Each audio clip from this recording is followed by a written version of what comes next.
دا یو ورو سوال کړی دی چې موږ سره بعض علاقه کې صوفیان حضرات دي تصوف والا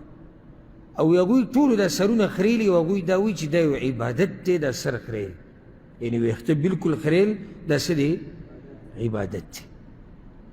آیا دا خبره صحیح ده نه دا بدعت دی سر خریل په دې نیت چې دا څه دی عبادت دی ها عبادت کوم ځای کې دی په حج یا عمره کې ماشوم دپاره په اوومه ورځ ویښته لرې کول دغه شان یو روایت کې راځي چې یو سړی راغی کافر و مسلمان شو پیغمبر صلی الله علیه وسلم ورته یې لاړ شړی ویښته د ځان نه لرې دا اوس عبادت دی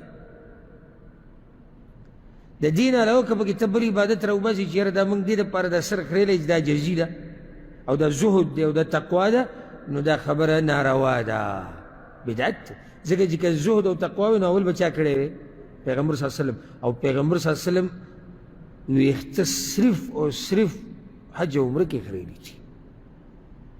او ځکه بعضو علماو دا ویلي دي وی مکروه دي بغیر د ضرورت نه سر کټا کول دا بعضو علماو ګوره دا فتوا د امام مالک رحمه الله داسې نو وی بغیر ضرورت نه سر کټا کول څه دي مکروه دي ولې مکروه دي پیغمبر صلی الله علیه وسلم چې عامه طریقه د هغه دا نه ها که څوک یې لره کوي هسې یعنی نه ورته ضرورت دی نه عبادت ګڼي بس وایي زه یې کوم هېڅ خبره نه انشاءالله دا جایز دی